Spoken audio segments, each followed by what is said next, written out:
closer than I'd like, but I'd like to talk about the Gulag archipelago by Alexander Solzhenitsyn. I recently got the abridged version through Audible. It was a book that I'd heard about by listening to Jordan Peterson on YouTube. I may have heard of it in the past, but Jordan Peterson is the one that really encouraged me to listen to this book. Solzhenitsyn is a soldier, and I believe what do you call those people? An officer in the Russian army, and he gets in trouble, and he gets sent off to the Gulag for his crime. His crime was, as far as I understand, corresponding with a fellow officer that was on the front line in Russia.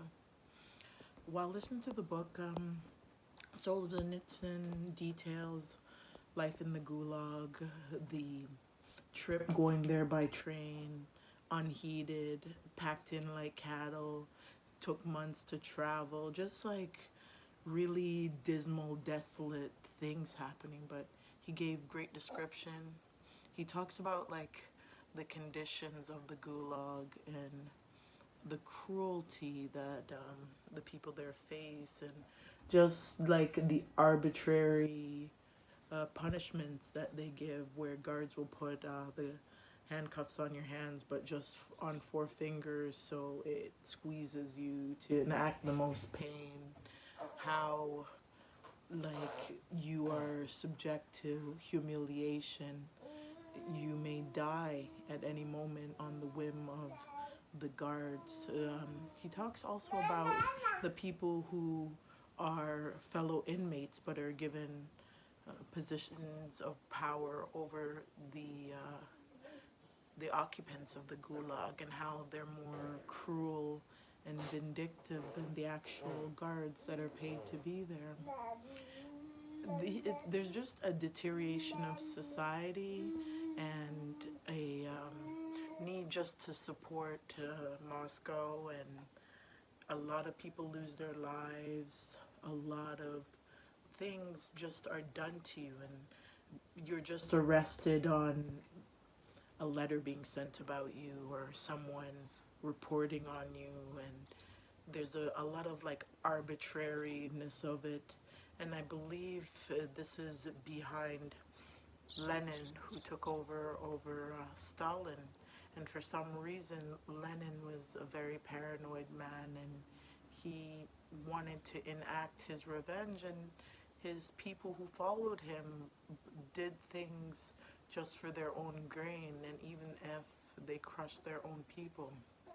It said about 66 million Russians were killed during the Gulag, which lasted, I believe, less than into what, from the after World War One, from into the 40s, World War Two, I apologize, into the 60s, and just the terribleness of the life that people live there. And there's also a story that I remember where Solzhenitsyn touches on monks in a monastery, like religious men, devoted men that ran a foundry and provided fish to the higher ups in Moscow, and men were in their 80s, late 85s, hundreds, being kicked out on the street because they didn't serve any purpose. Even though they begged and wept to stay, they were expelled by the Communist Party, and they pretty much died desolate and alone after being in this confinement in this monastery for all these years. I also believe that Solzhenitsyn outlined that people who were religious, they fared well in the Gulag, and they were able to maintain their dignities because their belief gave them, conviction to believe that this would eventually come to the end. And he told a story of women that refused to wear their uniforms with numbers on it because they believed the numbered uniforms meant the mark of the beast. And in defiance to the rules of the prison, they walked around in winter in barefoot in shifts. And the establishment finally relented and gave them uniforms without numbers out of feeling sorry for them. And Solzhenitsyn says a lot of people, even himself, given the same conditions, wouldn't have been able to stick to it.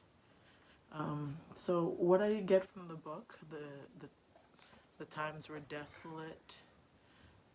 He also wanted us to not just let evil pass and go unpunished, and not to let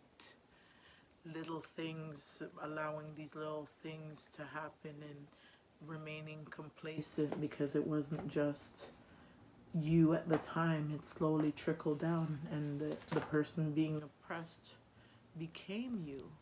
So you not standing up for the people below you pretty much enacted your own downfall. That's what I got from the Gulag archipelago. And I get why Jordan Peterson would make reference to it being a book that you should read, why you shouldn't be made and compelled to do anything just because the government mandates or will tell you to do it. And he also mentions that, you have to speak up for the little things before it, turns into a big thing.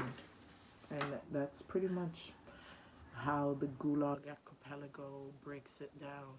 And it sounded bleak and scary and hopeless. I guess the ultimate message was that Solzhenitsyn was able to survive this and provide a very detailed account, that when he first wrote about it and people heard about it, they were cynical, thinking that it wouldn't be reality, it would be propaganda to make it sound better than it was.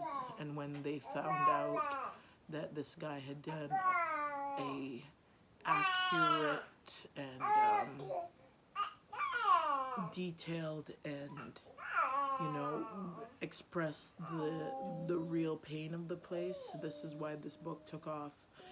The abridged version is still 20 plus hours. I took one of the books out a few years back when I had first heard about it. I wasn't able to complete it. It was a little bit more than I could digest. It was still like maybe 1,000 pages, and I was just like, oh damn. I returned it before getting into it, so I'm glad they made an audiobook of it. I'm gonna have to listen to it in smaller chunks to get through it, but this is what I've picked up from what I've listened to so far.